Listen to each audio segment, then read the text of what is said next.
Bom dia a todos e a todas. Eu sou Igor Sacramento, pesquisador em saúde pública pela Fiocruz. Estou aqui com vocês desde o início da pandemia da Covid-19, numa colaboração com o Centro de Memória da Eletricidade, em lives sobre saúde. A gente vem discutindo o impacto da pandemia em diversos campos da saúde e conversando com inúmeros especialistas sobre saúde e seus impactos no campo da educação, da comunicação, da história, da informação e da economia e, obviamente, também nas questões associadas propriamente ao campo da saúde, da medicina, da biologia, da biotecnologia, enfim. Ontem foi um dia muito importante para nós, do campo da ciência e para preservação das vidas no contexto da Covid-19, que diz respeito à autorização emergencial de vacinas, da vacina produzida pela Universidade de Oxford em parceria com a Fiocruz, da vacina produzida pelo laboratório Sinovac em parceria com o Instituto Butantan. Então é um momento muito, muito importante para a ciência brasileira, para a saúde, mas ainda temos muitos desafios e questões em relação à logística, em relação à nova dose de vacina, em relação são 6 milhões de doses e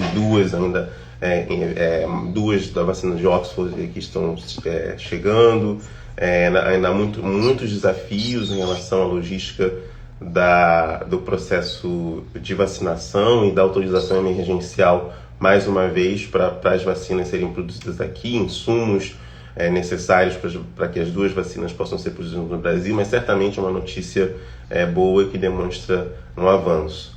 Hoje nós vamos tratar de um tema muito importante que é sobre o aumento da incidência de problemas cardiovasculares na pandemia da Covid-19 e também tratar um pouco das relações entre as cardiopatias, pessoas com cardiopatia e a Covid-19 e também aquelas que são derivadas da própria ou ocasionadas pela própria doença e seu tratamento.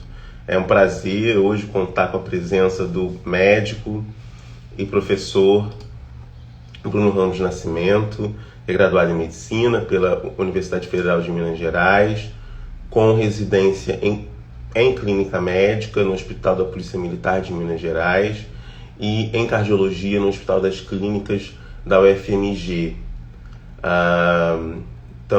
É mestre e doutor em Ciências Clínicas pela Faculdade de Medicina da UFMG, professor dessa mesma Faculdade de Medicina, do Departamento de Clínica Médica, e vem atuando em 3 campos principais da cardiologia clínica, da cardiologia intervencionista e também com diversos trabalhos associados à telesaúde e ao teleatendimento.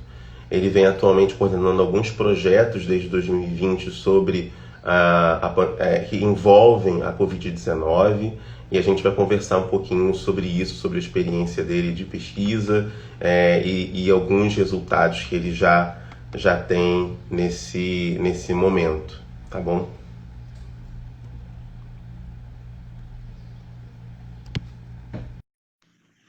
Enquanto o Bruno está entrando aqui, gostaria de dizer que a dinâmica é a mesma. Eu vou fazer algumas perguntas, mas vocês sintam-se à vontade para fazer comentários, perguntas também, tirar dúvidas.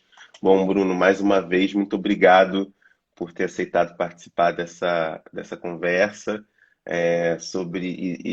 desde já te dar os parabéns pela imensa produtividade nesse contexto de trabalho. Eu sei que isso requer muito trabalho e dedicação, mas é muito importante para a ciência e para a saúde brasileira que pesquisadores se dediquem tanto a esse tipo de trabalho. Então, parabéns e muito obrigado por ter aceitado.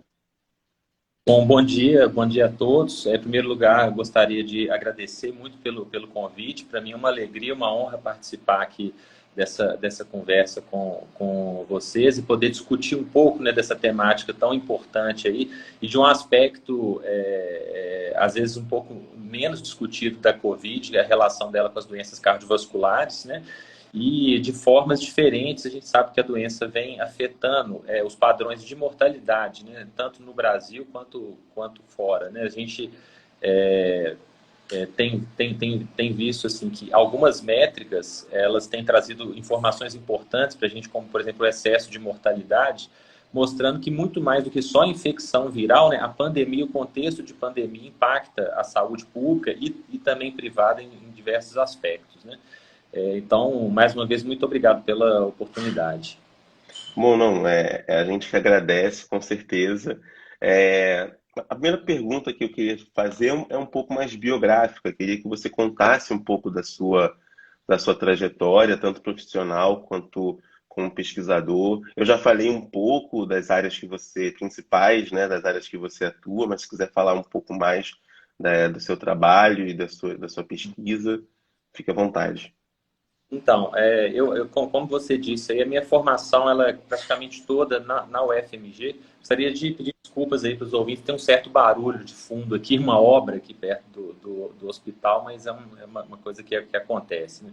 Então, a minha formação, a minha graduação foi na UFMG em medicina, né? Eu me graduei em 2005. E logo depois eu segui o caminho de pesquisa e de atuação médica na área de clínica médica e cardiologia, né? Atualmente eu sou cardiologista intervencionista, então que é essa área da cardiologia relacionada aos procedimentos invasivos em hemodinâmica, cateterismo, angioplastia coronariana, né? E o meu mestrado e doutorado foi muito ligado a isso, né? A doença coronariana, né? Tanto métodos de intervenção, métodos de imagem, meta-análise sobre métodos de imagem coronarianos e tratamentos específicos para a doença coronariana, antiplaquetários, antiagregantes e etc. E depois eu entrei como professor para a UFMG em 2012, né? Já tendo concluído o mestrado e o doutorado, então a gente teve um redirecionamento das pesquisas, na verdade, uma expansão do escopo de pesquisa. Então, desde mais ou menos dessa época, eu coordeno um grupo de pesquisa chamado PROVAR, que é um grupo de estudos sobre a cardiopatia reumática, né, que é uma doença cardíaca, mas motivada por uma doença, por uma infecção de garganta, infecção estreptocócica, que é muito prevalente no Brasil, traz uma morbidade muito grande para a população, mas até então era pouco estudada aqui. E recentemente, agora com a pandemia de Covid-19, a gente teve vários projetos interrompidos, até mesmo por questões logísticas, né?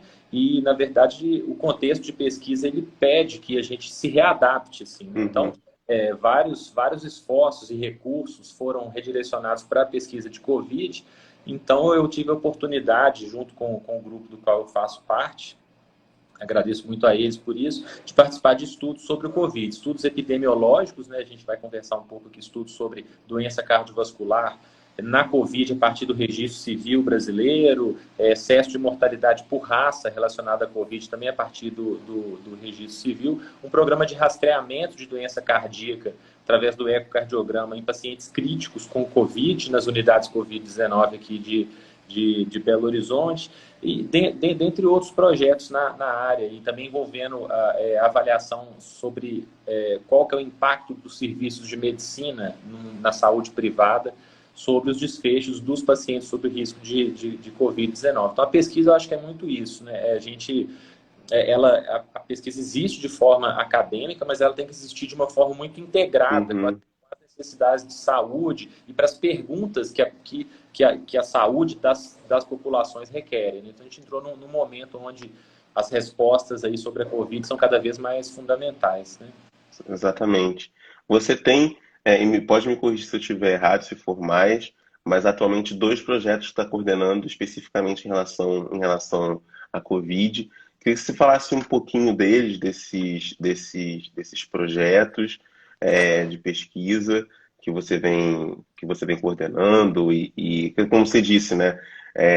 Foi um redirecionamento, né, de uma pesquisa que estava sendo para outra direção e acabou tomando um outro rumo por conta da Covid e da urgência que ela coloca. Queria que você falasse um pouco desses projetos.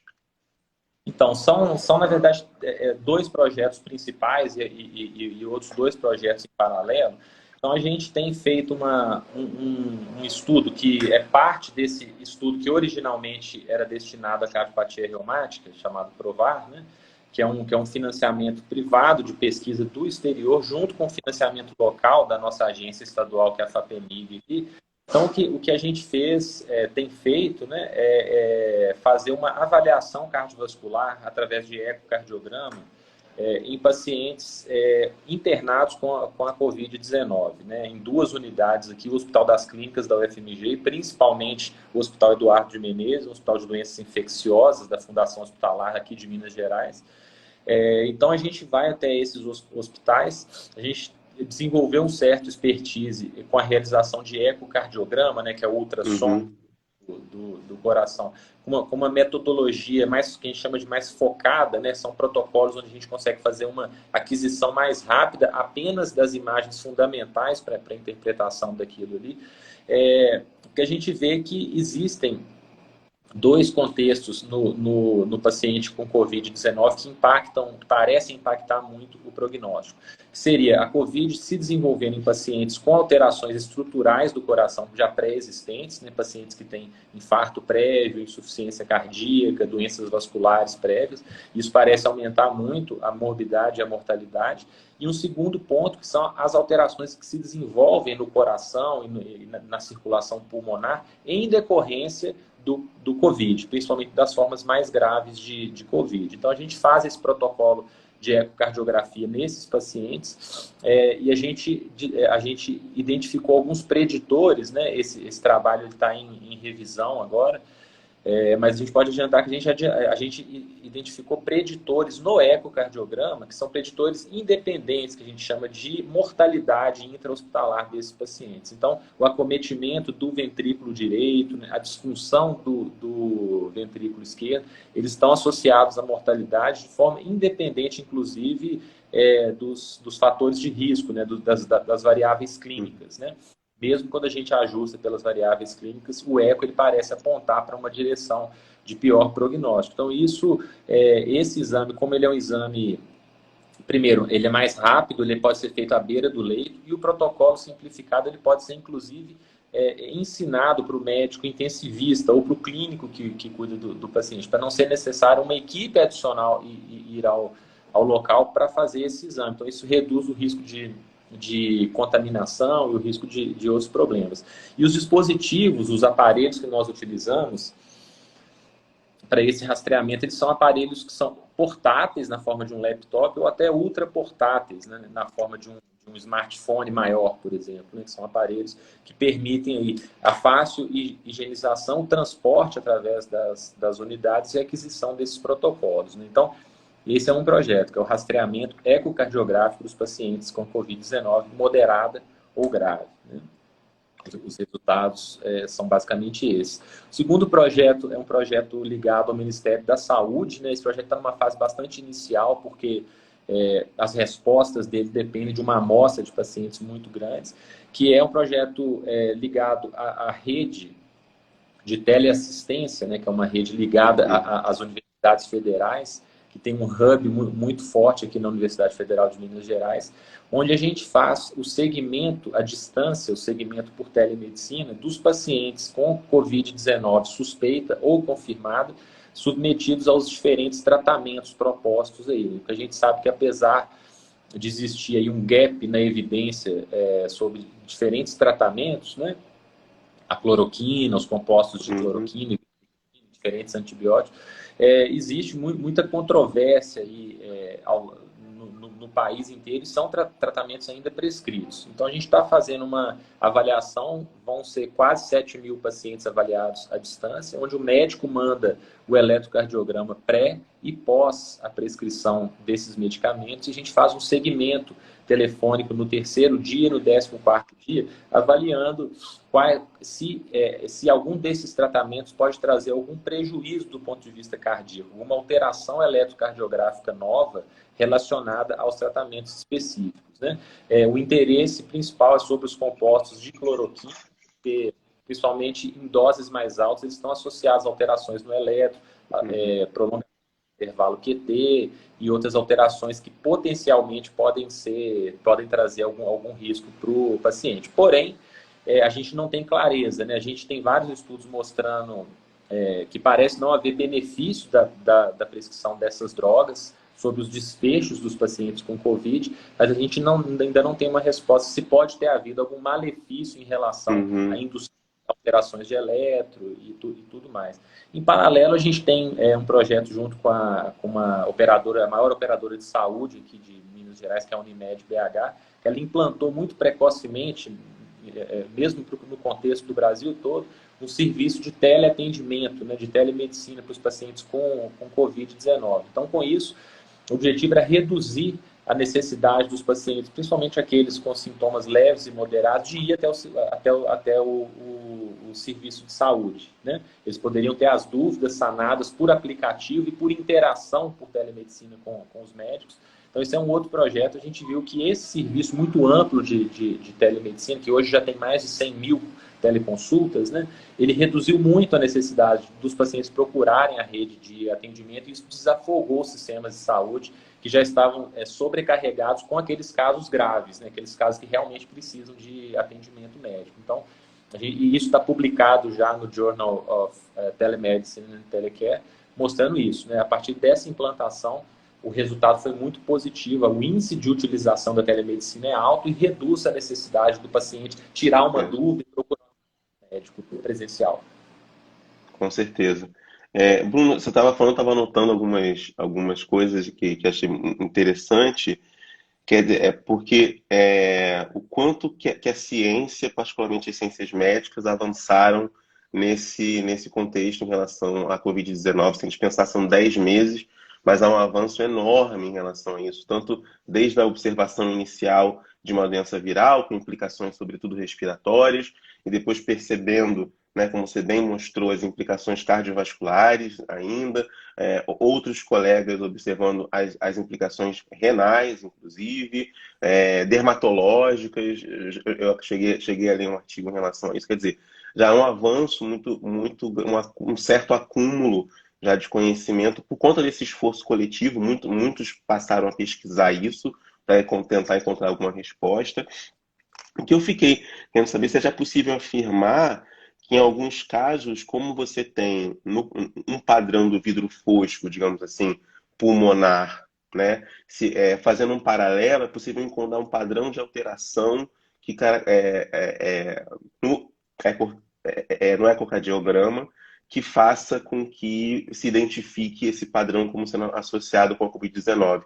Já é possível identificar um certo padrão de alteração que caracteriza a Covid, que você falasse um pouco disso. Então, assim, sobre o avanço da ciência inevitável, né? Em algumas áreas, né, a gente fala-se que a gente já 20 a 30 anos aí em 10 meses, né? Principalmente nessa área de vacina, né? A gente está vivendo um momento assim, da primeira utilização em larga escala de uma vacina de RNA mensageiro na história da humanidade. Sim. Poucas vezes na humanidade a gente presenciou uma virada tão grande assim, em tão pouco tempo, e parece que com uma boa efetividade e tudo mais.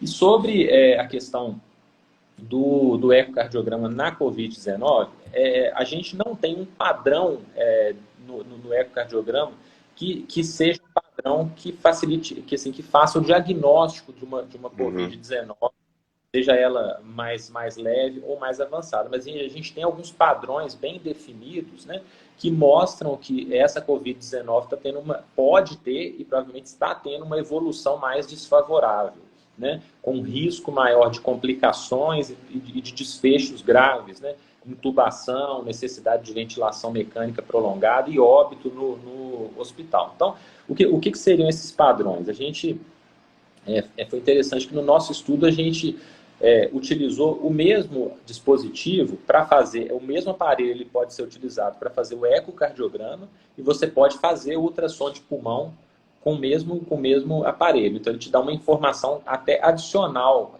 por exemplo, ao raio-x de tórax, em um cenário onde você, por exemplo, não tem a tomografia disponível, como em um dos nossos hospitais aqui. E existe uma correlação de certas alterações do eco são principalmente assim, o envolvimento, né, a disfunção, o aumento e a disfunção do ventrículo direito, né, ele tem uma associação, não só no nosso trabalho, mas em pelo menos 3 outros trabalhos com uma amostra considerável, ele tem uma associação importante com a mortalidade. Né? Isso aí parece ser multifatorial. Né? Isso pode estar associado simplesmente a um processo de envolvimento do miocárdio pela própria infecção viral. Né? Existem mecanismos de entrada e de ação não só do coronavírus, mas de outros vírus respiratórios aí, no músculo cardíaco, levando à disfunção. Mas esse aumento do ventrículo direito, ele parece, em alguns casos, ser uma resposta ao aumento da pressão no território pulmonar. A gente sabe que o paciente com a Covid-19, ele tem uma questão que é uma síndrome de hipercoagulabilidade. Né? O sangue ele tem uma propensão a coagular e a gerar eventos ligados à trombose vascular. Então, o tromboembolismo pulmonar, seja ele um macro ou micro embolismo, aí, ele pode acontecer principalmente em pacientes muito graves, pacientes críticos, e isso tem um reflexo no ventrículo direito do coração, um aumento na pressão da artéria pulmonar e um aumento do ventrículo direito. Então, esses são 2 parâmetros que estão relativamente bem estabelecidos, né? Disfunção ventricular direita e aumento do ventrículo direito e a hipertensão pulmonar.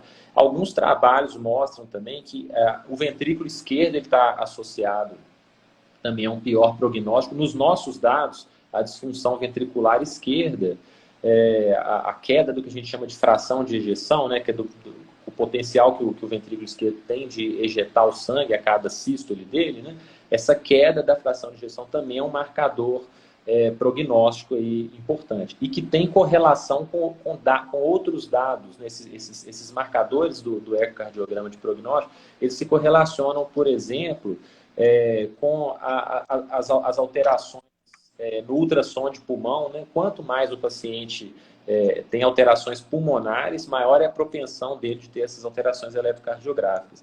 Então, isso parece a mostrar para a gente que a Covid-19 é um estado amplo, né? Um estado de pró-inflamação e que tem uma série de cascatas aí. A gente fala muito da tempestade de citocinas, né? Mas parece existir outras vias aí que são hiperativadas, a via da coagulação, a disfunção do endotélio, né? Parece fazer parte de uma grande síndrome. Ele é um paciente pró-inflamado e isso tem repercussões, mas esses são os principais parâmetros no ecocardiograma aí, e que a gente acredita que, por ser um exame, como eu falei, prático e muito disponível, ele pode ajudar muito ao intensivista de identificar que aquele paciente precisa de um cuidado mais intensivo, precisa de uma revisão dos parâmetros ventilatórios, porque ele tem um risco maior de evoluir de forma desfavorável. Eu queria aproveitar esse gancho e te perguntar também sobre, tem muitas outras perguntas, mas perguntar também sobre essa questão do aumento, né, da própria... Eu estava lendo uma nota da Sociedade Brasileira de Cardiologia, justamente falando sobre um aumento muito significativo da quantidade de pacientes ou com algum tipo de doença cardiovascular ou vindo a óbito por conta de infarto, enfim, alguma doença cardiovascular durante a pandemia. Algum desses casos, né, podem ser associados com a Covid, como você está muito explicando, essa dimensão pró-inflamatória que é generalizada em casos graves, mas também tem a ver com outras questões, como a falta de continuidade de tratamento por conta de um acesso a hospitais, postos de saúde, atenção primária, que ela durante nesse momento, eu vou falar da realidade do Rio de Janeiro, foi muitíssimo prejudicada durante a pandemia por várias questões, mas enfim, que muitos pacientes não deram sequência aos seus tratamentos, ou por medo, ou pela descontinuidade de serviços, ou pelo redirecionamento da atenção para os pacientes com Covid. Mas eu queria que você, de qualquer maneira, que você falasse um pouco disso, né, dessa relação com esse aumento da incidência, o que pode explicar isso no momento que a gente está vivendo, nesses 10 meses, explica esse aumento tão significativo. Então, esse aumento, né, eu costumo dizer que ele tem basicamente dois pilares principais, né? Um dos pilares está relacionado às alterações que a própria Covid pode trazer ao sistema cardiovascular, que a gente pode falar daqui a pouco, e o outro pilar, que é muito importante, está relacionado ao sistema de saúde em si, como você disse. Então, usando, para responder um pouco dos dados de uma publicação nossa no Heart, né, do British Medical Journal, que saiu em agosto ou setembro, a gente, a partir do registro civil, nós avaliamos o excesso de mortalidade por doenças cardiovasculares em 6 capitais, né? Essa reavaliação ela continua, mesmo após a publicação, esses dados estão sendo revistos. Então, o que a gente vê? Quais que são os fatores, principalmente associados a isso? Primeiro, que existe uma reestruturação dos serviços de saúde em diferentes aspectos, né? Vários hospitais eles ficam superlotados, eles têm que destinar algumas áreas que antes eram para o tratamento de outras doenças para pacientes com Covid. Vários CTIs gerais eles são desativados e transformados em UTI Covid. Então, acaba que essa reestruturação do sistema de saúde pode dificultar o acesso dos pacientes. O segundo ponto é o próprio paciente, né, com as medidas de isolamento social e com o grande impacto que a doença teve, uma grande cobertura da mídia, o próprio paciente ele tem medo de se contaminar. Uhum. Então, eu tive até uma situação familiar, agora muito recente, uma pessoa que não queria ir para o hospital, mesmo com sintoma relativamente grave, por medo de pegar o Covid. Mas assim, se você não pega o Covid, acaba falecendo uma complicação por outra causa. Então, esse medo de contaminação é outro problema. E o terceiro ponto relacionado ao sistema de saúde é que muitos procedimentos que a gente chama de eletivos, né, que não são de urgência, eles foram simplesmente suspensos, até mesmo como parte das políticas de isolamento social. Então, consultas ambulatoriais, exames eletivos, né, sejam eles de sangue ou exames e métodos de imagem complementares eletivos, eles foram suspensos ou adiados, sobretudo no início da pandemia, né? Então, isso dificultou o acesso dos pacientes. A gente sabe que a doença cardiovascular ela precisa de um tratamento crônico, né? Ela precisa daquela consulta de rotina, renovação de medicamentos, revisão das doses dos medicamentos, exames periódicos e tudo mais. E o paciente, sem a possibilidade de fazer isso, ele acaba tendo uma evolução desfavorável aí das doenças cardiovasculares.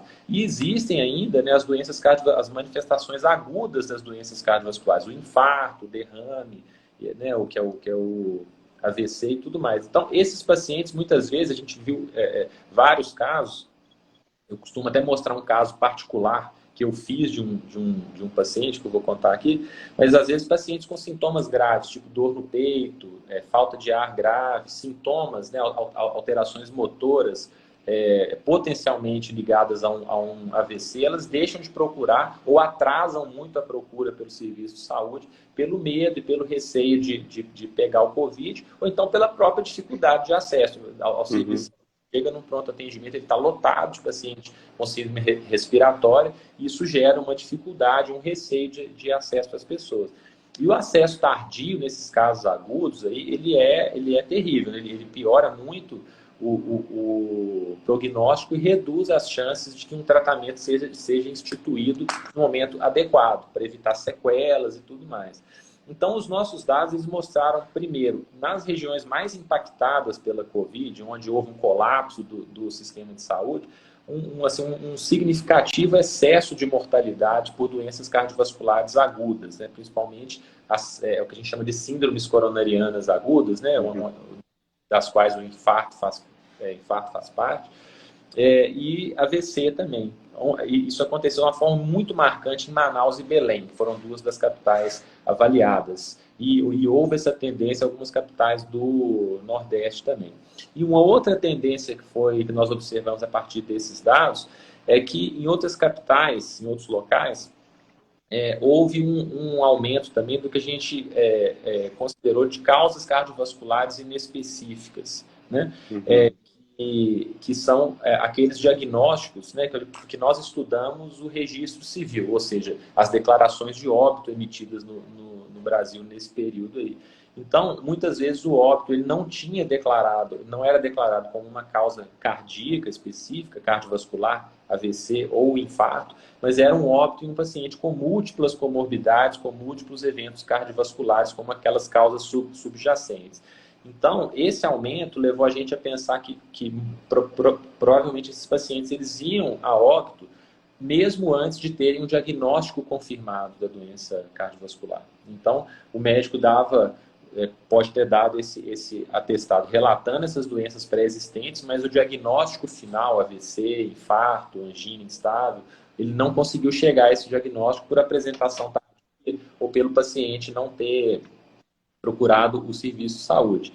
Uma outra tendência também dessa pandemia, que também afetou mais as cidades onde houve um colapso do sistema de saúde, é o aumento dos óbitos no domicílio, né, em comparação com os óbitos hospitalares. A gente observou isso nos nossos dados.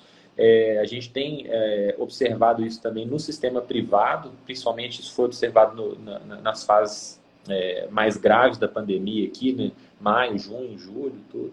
Então, esse aumento dos óbitos domiciliares aponta muito nesse sentido, de que os pacientes estão demorando a procurar o serviço de saúde ou estão procurando de uma forma muito tardia e também que eles provavelmente não estão tendo os cuidados crônicos com a saúde que são fundamentais para o paciente com doença cardiovascular. Então, esses foram os achados desse estudo aí e de outros dados observacionais aqui.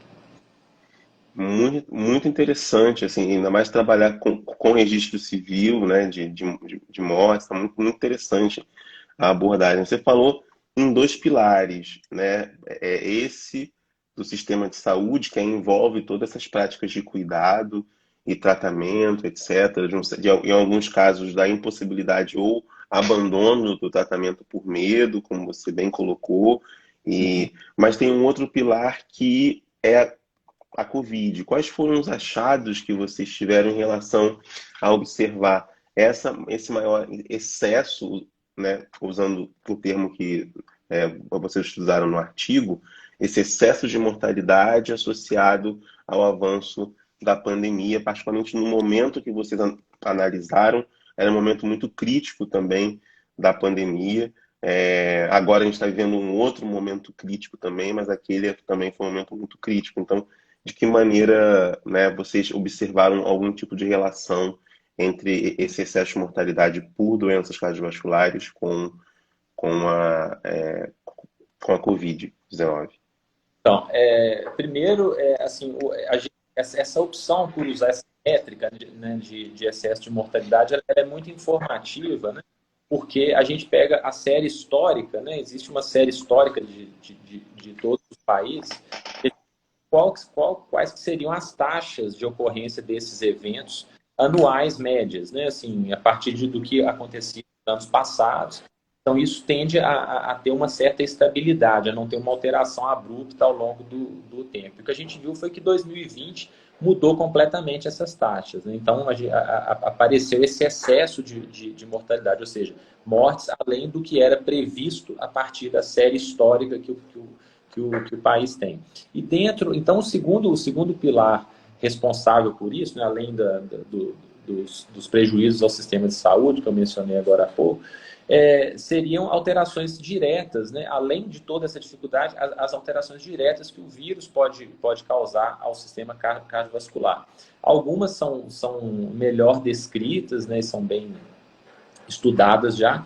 Outras são mais presumíveis assim, a partir de dados observacionais.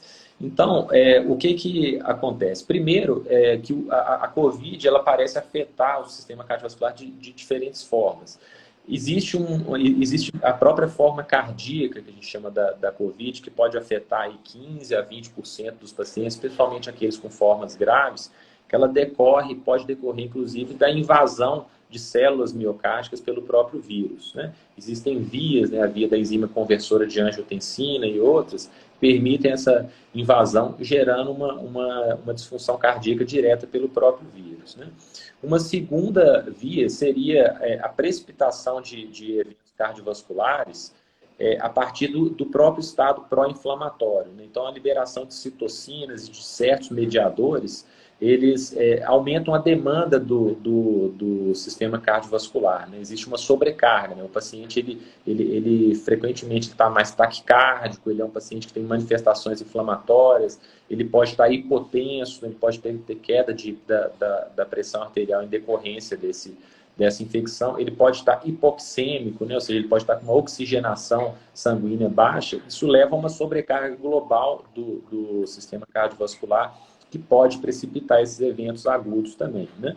Um terceiro caminho seria, o que eu já comentei, de um estado que combina duas situações, né? Que é a pró-coagulação, ou seja, o paciente ele tem uma propensão maior a formar coágulos, né? Isso em diversos territórios, então já foi visto um aumento, por exemplo, de infarto, né? Em pacientes com artérias coronárias relativamente mais, poucas alterações. AVC, também aumento de AVC nesse grupo, tromboembolismo pulmonar, e isso tudo decorrente de uma combinação desse estado pró-trombótico, um estado onde o paciente coagula mais um estado que a gente chama de disfunção endotelial, ou seja, quando né, o tecido que recobre os vasos ali é um tecido que tem várias funções dentro do nosso sistema cardiovascular, não é um tecido inerte. Ele está relacionado à dilatação e contração dos vasos, ele protege os vasos de alguns efeitos, como, por exemplo, a agregação de plaquetas e tudo mais. Então, a disfunção endotelial, junto com o estado protrombótico, ela facilita a ocorrência desses eventos aí, né? E fora isso, o paciente que evolui com a COVID de uma forma muito crítica, né? Principalmente precisando de intubação, ventilação mecânica, todos esses efeitos aí pró-inflamatórios eles são ainda mais exacerbados, né? Existe tudo isso que a doença causa, mas todas aquelas agressões que o próprio tratamento causam nesse paciente. A gente sabe que em medicina tudo é uma questão de risco e benefício, né? Então, a intubação ela é necessária em um determinado momento, mas a própria intubação é um grande mecanismo de estresse, né? As drogas, por exemplo, para manter a pressão arterial, o que a gente chama de vasopressores, são necessários se o paciente tem uma pressão muito baixa, mas em contrapartida, elas também induzem um maior consumo de oxigênio, disfunção do endotélio, trombose e tudo mais. Então, são efeitos diretos da doença em si sobre o sistema cardiovascular, né? Enquanto estava falando, eu fiquei pensando numa questão se tornou muito importante nesse momento da pandemia, que é a dimensão da formação. Muito se falou da questão, quer dizer, para além da saturação dos profissionais de saúde, sobretudo os médicos, enfermeiros, intensivistas, fisioterapeutas intensivistas, enfim,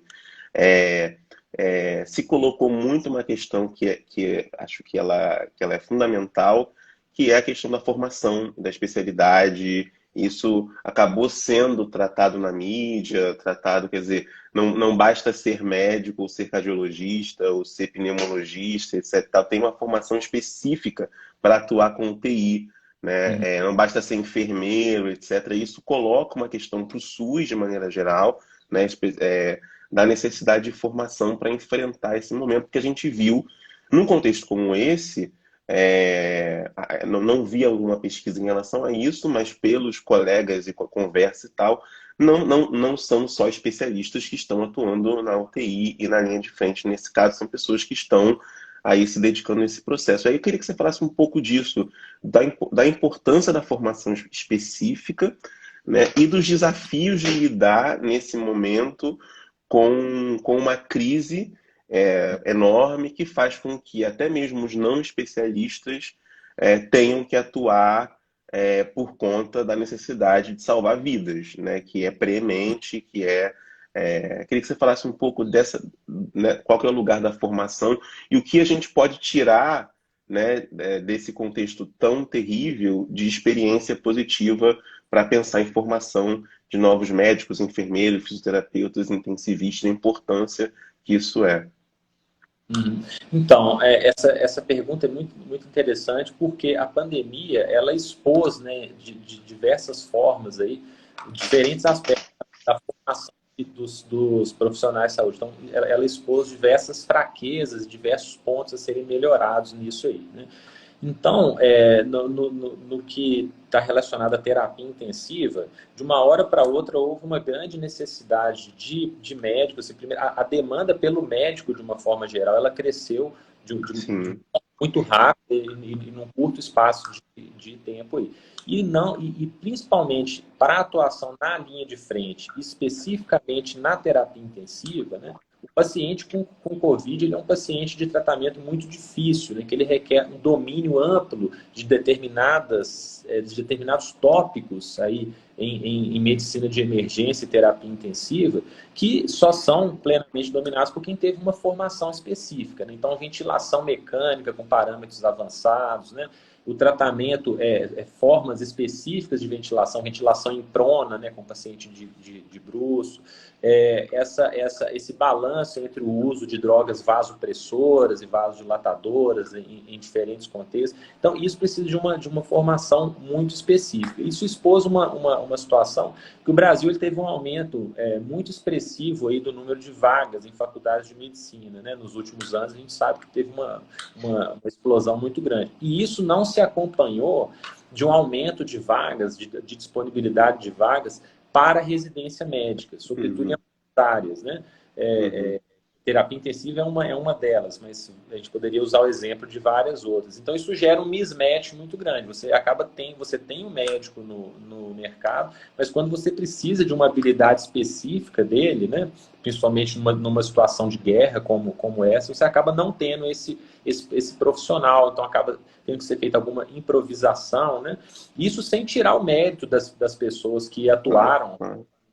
pandemia mesmo sem uma formação específica. As pessoas, né, muitos profissionais, assim, eles buscaram aprender, né, de um dia para o outro, acompanhar outros profissionais mais experientes para tentar ajudar de uma forma até altruísta em várias linhas de frente aí. Mas ficou exposta essa necessidade de a gente ampliar a formação específica e esse mismatch, esse gap que existe entre o número de médicos e a formação específica.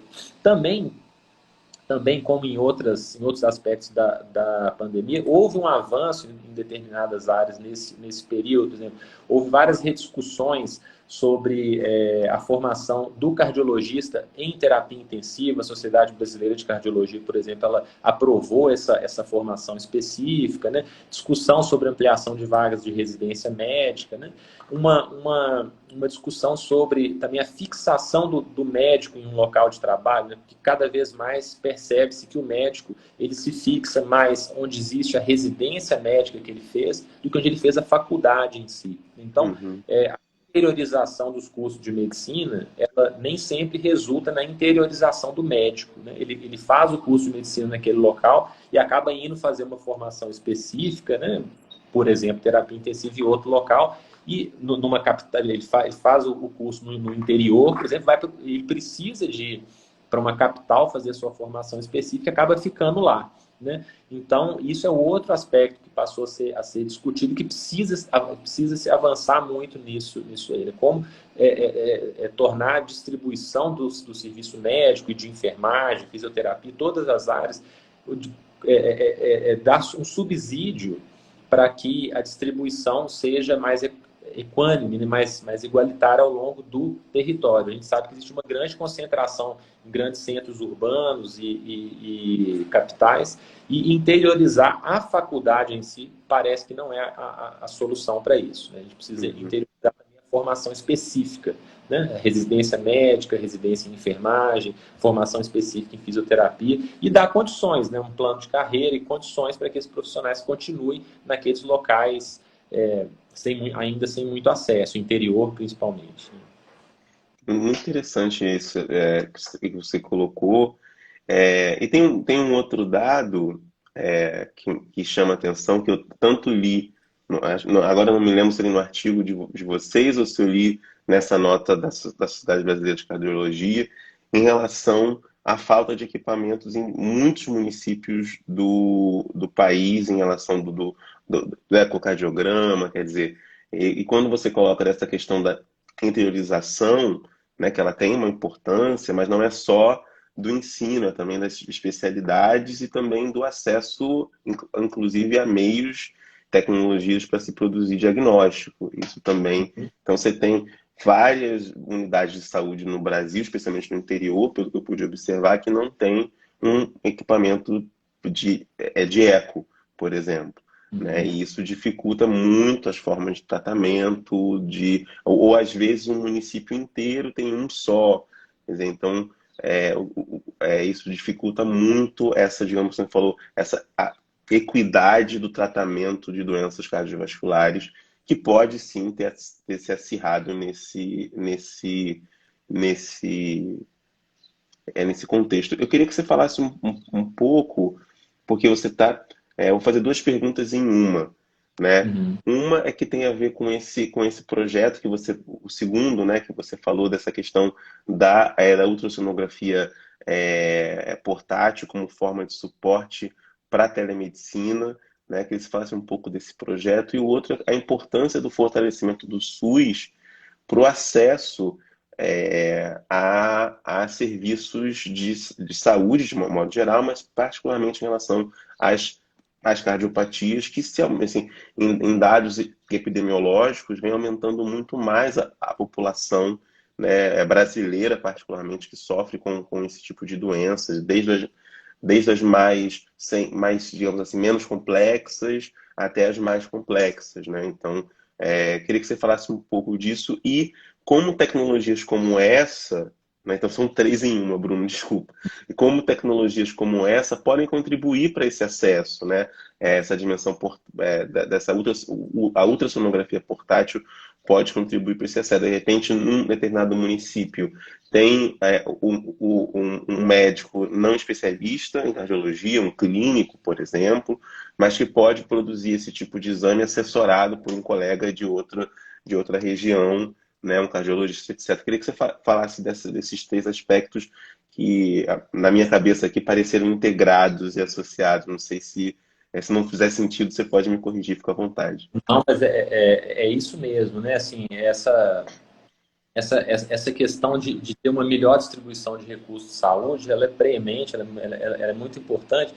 E muitas vezes a resposta que o sistema de saúde precisa é uma resposta mais rápida, né? A pandemia do Covid expôs isso de uma forma muito clara. Assim. Então, em diversos aspectos, né, a gente consegue perceber essa falta de infraestrutura em medicina ao longo do território brasileiro. Né? As estatísticas da Sociedade Brasileira de Cardiologia mostram que tem um grande número de municípios aí, principalmente municípios menores, né, no Nordeste, Norte, que não tem sequer um aparelho de eletrocardiograma, né, eletrocardiograma, que é uma coisa assim que a gente está voltando lá na década de 60, né, lá atrás, e eles não têm acesso a isso. E, ao mesmo tempo, o que a gente tem observado em relação à tecnologia? Cada vez mais se desenvolve dispositivos que são portáteis, dispositivos de fácil operação, de fácil transporte e de menor custo. Né? Então, a gente pode citar, além desses aparelhos móveis de eletrocardiograma, por exemplo, o próprio ecocardiograma portátil que a gente pesquisa em diversas linhas aí na atenção primária, agora na Covid, são aparelhos de fácil transporte, de custo muito infinitamente menor do que um aparelho de ecocardiograma convencional e que pode aumentar essa disponibilidade de exames. Mas não basta também só a infraestrutura em termos de aparelho, precisa do suporte, né? Em determinados locais, assim, realizar o exame, adquirir aquele exame, fazer o exame no paciente, por si só, isso é um grande desafio, né? Isso frequentemente não é feito. E a telemedicina, ela entra aí nesse contexto como uma ferramenta fundamental. Né? Então, só para dar o exemplo, né, de como que a telemedicina tem ajudado aí nessa pandemia, tem participado, e citando o exemplo da rede de teleassistência de Minas Gerais, né, rapidamente houve a disponibilização de vários equipamentos de eletrocardiografia, né, em diferentes regiões do Brasil, principalmente aquelas regiões com menor acesso. Quando a região, o local não... só para deixar claro, assim, muitos desses aparelhos eles são ligados, né, à internet. Peraí, voltei aqui. Muitos desses aparelhos eles são ligados diretamente à internet, então é possível que seja feito um diagnóstico à distância automático, mas mesmo quando o local não tem a disponibilidade de internet, foi disponibilizado um aplicativo por smartphone, onde o médico pode fotografar um eletro feito em qualquer aparelho impresso lá e mandar para o sistema, para a rede de teleassistência, para que o laudo seja feito por um cardiologista, se não existia no local. Inclusive, a discussão do caso, ela pode ser feita à distância, por uma interação telefônica, por VoIP ou até por vídeo. Ou seja, isso permitiu, num curto espaço de tempo, um aumento de disponibilidade do dispositivo, que já é um desafio, mas mais do que isso, da interpretação daquele exame, né? Em outras esferas, como agora eu vou citar o exemplo da nossa pesquisa do ecocardiograma, a gente já demonstrou que ele é útil em diferentes cenários, né? Para o diagnóstico precoce de pacientes na atenção primária, não só na COVID, mas principalmente de cardiopatias em geral, para o diagnóstico precoce de doenças da infância, cardiopatia reumática em escolas, por exemplo, né? E agora também esses protocolos simplificados para a Covid-19. E da mesma forma que é feito com o eletrocardiograma, a gente usa um sistema de telemedicina para upload e leitura à distância do ecocardiograma. Então, essas estratégias, se elas forem implementadas em maior escala, elas vão permitir de que, como você disse, um médico sem informação específica adquira essas imagens, faça esse upload por um sistema que já existe, não só no Brasil, mas em diferentes locais, e se tenha esse diagnóstico à distância. Existe muita resistência em termos regulatórios, assim, de diversas entidades médicas principalmente, né, de não se permitir a realização do exame pelo não especialista, né, assim, na forma de uma certa reserva de mercado. Isso aí é muito válido quando você tem o recurso disponível no seu local, mas quando você não tem recurso, é muito difícil você ter um ecocardiografista em cada microcidade que o Brasil tem, né? E muitas vezes, o que é um aspecto que torna essa discussão ainda mais difícil, muitas vezes a gente tem dados de outros países e a nossa pesquisa fez isso na forma de investigação, de pesquisa clínica aqui no Brasil, a imagem ela pode ser adquirida com um alto grau de confiabilidade por não médicos também, né? Isso não é uma... A gente tem muita resistência, né, sobre isso, mas isso não é uma forma de tirar o trabalho médico ou de substituir ou precarizar o trabalho médico. Isso é uma forma de aumentar a disponibilidade, né? A interpretação desses exames, né, a leitura, ela é 100% feita por médicos especialistas naquilo ali, e prover esse diagnóstico para locais onde não tem a possibilidade de ter o especialista lá. Então, isso é para dizer que esse tipo de implementação de tecnologia, ela requer também uma discussão ainda mais ampla, que é a discussão regulatória, e a discussão das entidades médicas, de enfermagem, né? Assim, de uma forma de permitir essas exceções que às vezes são necessárias para aumentar a disponibilidade desses exames aí, né? E sobre a tecnologia em si, a expansão ela é constante, né? Hoje, igual eu falei, além do tele-ECG, a gente tem o tele-ecocardiograma, já são feitas retinografias para leitura à distância, né? E vários outros tipos de exames têm sido disponibilizados.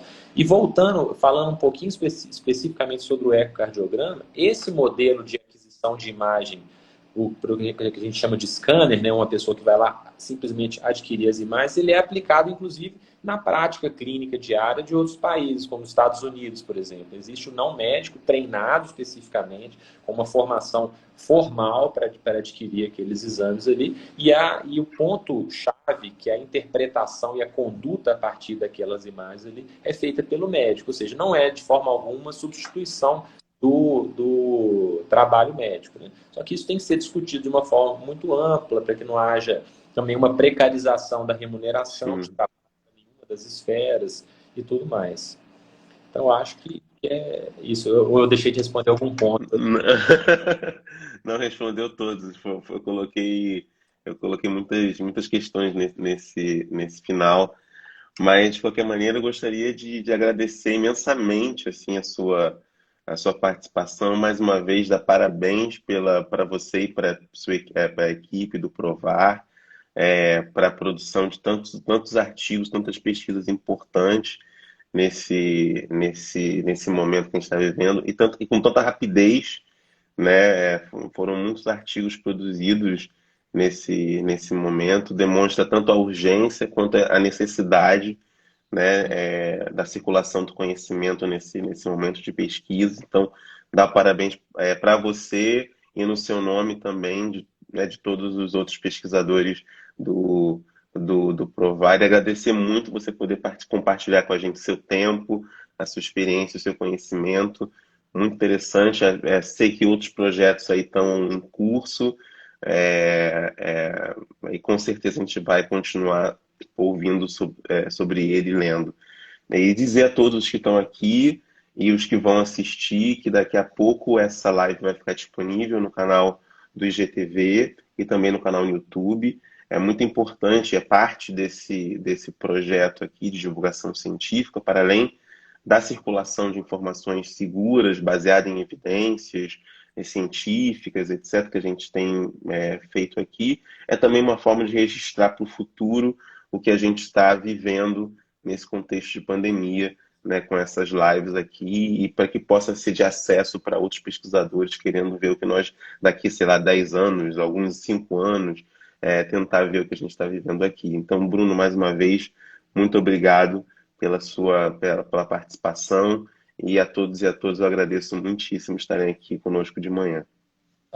Eu é que agradeço a você e a toda a equipe pelo convite. Como eu disse, é de fundamental importância que haja canais, né, como esse de divulgação científica, de uma discussão profunda, uma discussão séria de assuntos científicos, né, porque a gente vê que nesses momentos como esse de pandemia, a mensagem que fica agora, né, esperamos que essa vacinação ela seja bastante ampla e com uma velocidade bastante satisfatória aí, mas a mensagem de que a ciência séria ela vence sempre, né? Ela sempre vence, apesar de toda a boataria, de todas as divulgações de informações imprecisas ou inverdades, a ciência séria ela vai vencer sempre. Vocês sempre dando apoio à ciência séria e à discussão científica, né? E eu queria só dar essa mensagem final, aproveitando o gancho também das doenças cardiovasculares, vários profissionais tanto da área de pesquisa quanto da área de saúde estão aqui. Um momento de muita conscientização, né, das próprias pessoas, dos familiares, dos pacientes, para que se tenha uma visão crítica sobre os sintomas cardiovasculares, de não se deixar procurar atendimento médico e pronto atendimento e tudo mais, quando esses sintomas graves aparecem, né, para que a gente não tenha esse diagnóstico tardio. Isso é uma campanha que tem sido feita de uma forma agora já há algum tempo bastante intensiva pelas sociedades de cardiologia do Brasil, a própria Sociedade Brasileira de Cardiologia, de cardiologia intervencionista. Então é importante a gente focar nesse aspecto aí. Tá? Então, mais uma vez, eu agradeço a oportunidade. Espero poder contribuir em outras oportunidades aí com vocês. Bom dia. Bom dia, Bruno. Com certeza, muito obrigado. E ótimo recado seu, que as pessoas procurem o atendimento médico, mesmo nesse contexto crítico. Não deixem para depois, porque pode ser muito urgente, né? E é importante sempre salvar vidas, e é para isso que a ciência está à disposição da saúde, né? Para salvar vidas. Muito obrigado, Bruno. Um grande abraço para você e a todos que estão assistindo. Obrigado a Tchau, todos. tchau.